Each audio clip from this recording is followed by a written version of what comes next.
Hey guys, what's going on? So this is obviously not a Rush Royale video. This is in fact Archero 2, as you have seen because you clicked on the thumbnail, even though there is no thumbnail. There is technically a thumbnail, you just don't see it. But there is, so this is Archero 2, and it is essentially damage modifier the game. What do I mean by that? Let me put this into like Rush Royale like terminology here. So because this is Archero 2, it has the benefit of already having an Archero 1. And so they were able to carry on all of the things that took them forever to eventually obtain an Archero 1. And then at launch, Archero 2 just has all of the stuff. That would be like if Rush Royale went under and then Rush Royale 2 starts with all the units that Rush Royale currently has right now. And so there's a lot going on in this game. And the first thing that you'll notice, I'm not going to go into gameplay. That's not really the point of this video. But the first thing that you'll notice is you have a hero, and basically, your entire everything that you obtain in this game goes towards your singular hero and their attack power and their health and their dodge and their crit. Well, let's actually look at this really quick. This is one of your damage modifiers. Every time you spend money, spend in-game gold, right? Gold is the regular currency. Gems are the special currency, obviously. With gold currency, you're able to draw one of these cards. What is this? 4, 8, 12, 16, 20 cards. And you have the ability to draw one of these 20 cards. As you'll notice, I have a 2-star. It's because I've drawn it 2 times. I don't know how many times this goes up to. If it goes up to 2,000 stars, I would believe that, because that's what this game is. And so with wealth, you get plus 6% gold in battle. 20 ultimate crit rate. This is plus 2% crit rate, plus 2% dodge. Max HP is plus 140. Attack power plus 35. Red heart healing value. Whenever you pick up a red heart. This is collision damage reduction. This one is heal on level ups whenever you level up.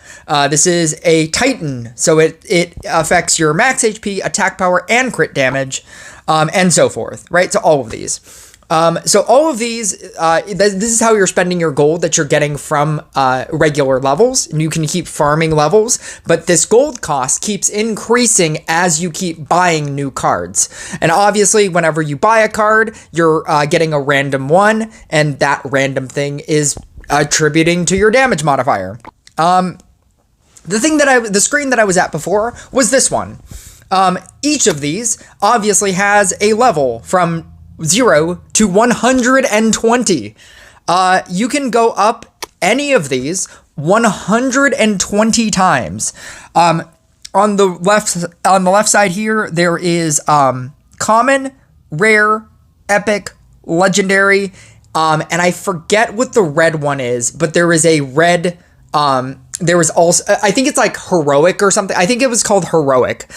So you have the ability to upgrade each of these things from common to rare to epic to legendary to, I believe, heroic. I believe that's what that red one is. And every time you want to upgrade things, you have to merge them together. So with a epic thing, you have the ability to just pick any other epic thing and then upgrade that to a legendary. I believe with the legendary, you then need 2 legendary, or I think you need the same legendary. And then I believe with heroics, you need 2 heroics. And that is obviously incredibly difficult. It's basically the equipment in Rush Royale, right? And then each of these, like I said, go up to 120. But in terms of just this is the pay-to-win aspect of this game. There are specific items that are obviously going to be better than other items. You can do a Griffin set.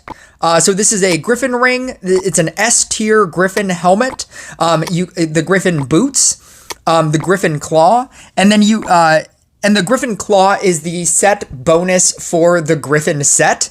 And so you also get a set bonus if you have all of the things from the Griffin set. This is to open 10, you need 4,000 gems. But if you notice, it says guaranteed S-grade Griffin Epic Series gear within 50 opens. So after you open it 50 times, that's when you will get one Griffin item out of what is 1, 2, 3, 4, 5, 6. You need 6 Griffin items. And this changes as well, so you don't always get this one. And then obviously you need to then upgrade your Griffin item from 0 to 120. If you wanted to do the math on this, 4,000 times 10, or 4,000 for 10, you would need 5 of them.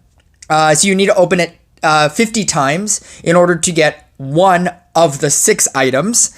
And with perfect luck, let's see. 4,000 gems, 4,000 times 5. You need 20,000 gems for a singular item.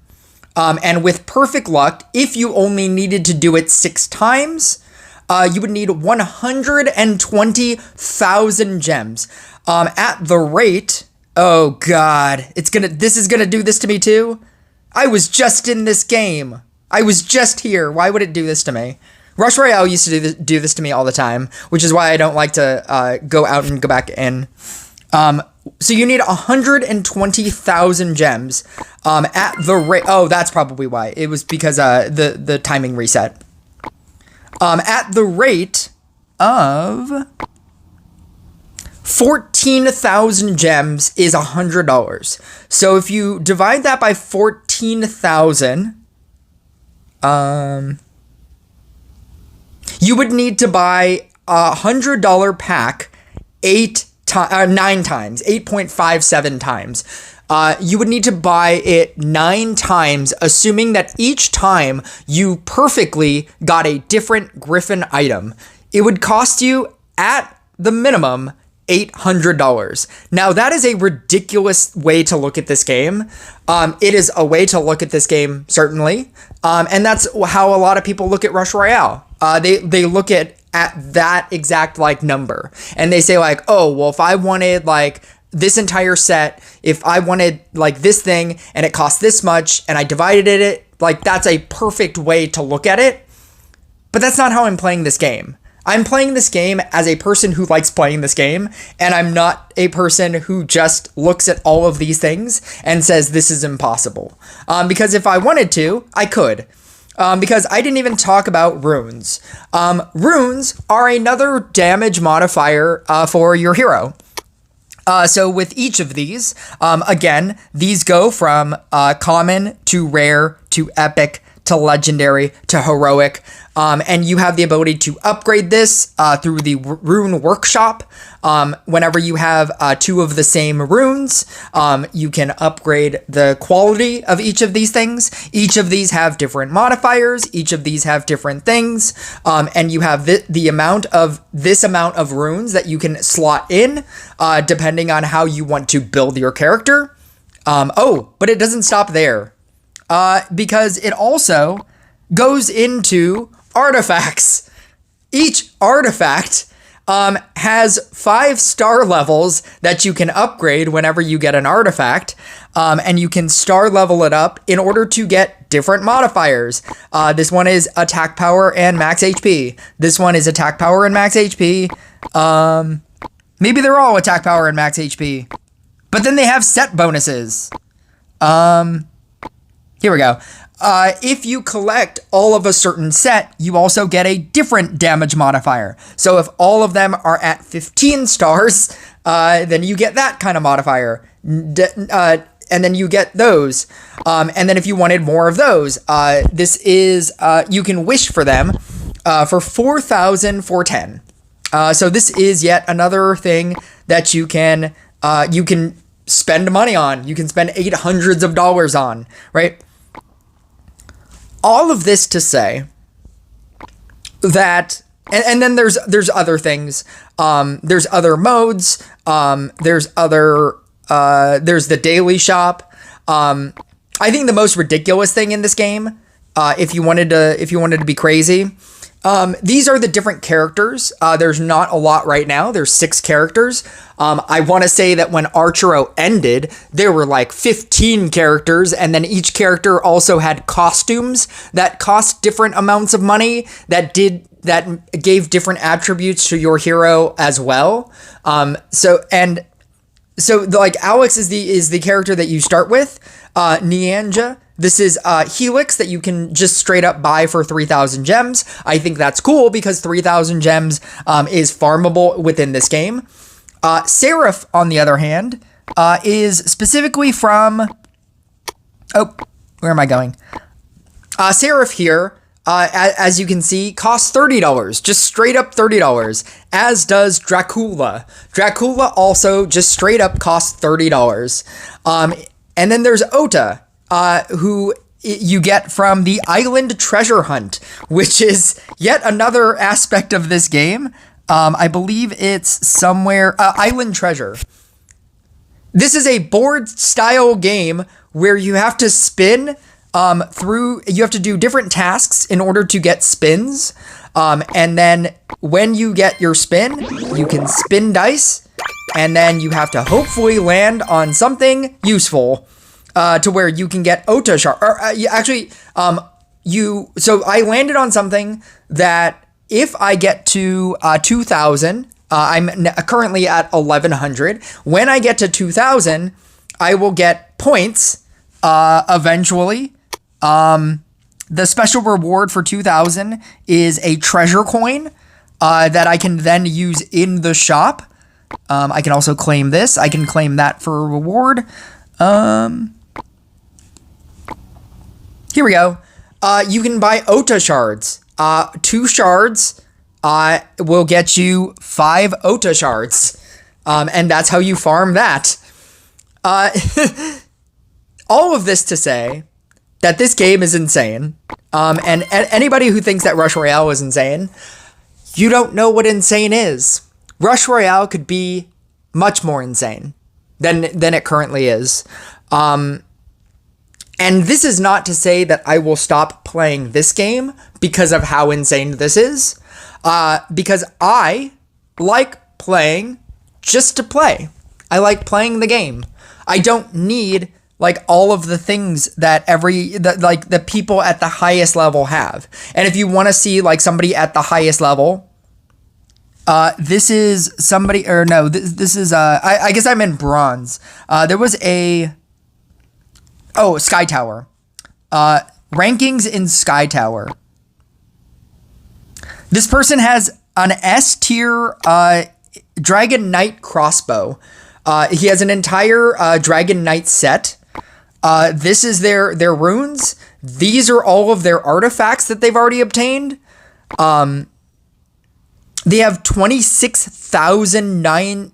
What is this? 269,000 power. To my, I think I have 5,000 power. This game is insane. This game is absolutely insane. There's so many things happening. And as I continue playing the game, I keep uncovering new things. I didn't have artifacts before, and I just obtained a wish in order to wish here to get an artifact. And that's how I got that. But I'm not going to stop playing this game because of the end game. The end game of this game. That doesn't turn me off from playing this game. I just like playing it because I like the gameplay and I like progression, and that's essentially what it is. It's free-to-play games are progression games. It's just playing the same game over and over and feeling progression. That's it. It's not about like, oh my God, like the end game, like I'm never gonna get, hundreds of thousands of gems in order to get a full set of Griffin, a Griffin set, right? It's just over the course of time and over the course of playing the game, you just obtain things because you've been playing the game for a very long period of time and because you like the gameplay. If the end game scares you, you probably won't like any game. If the end game is the only thing you focus on, and to bring this back to Rush Royale, reincarnations are the end game. It is like the last thing that you decide to do when you've maxed things out. And that is the end game. And a lot of people like are turned off by Rush Royale right now because of reincarnation. And it is simply just something that you should care about when you're in the end game. When you've maxed out an entire deck and you want to max more things out. That is when you should care about it, not when you start the game. Not when you're not even close to having a max unit. To be scared of that means you will always be scared of any free-to-play game. Because any free-to-play game looks like this.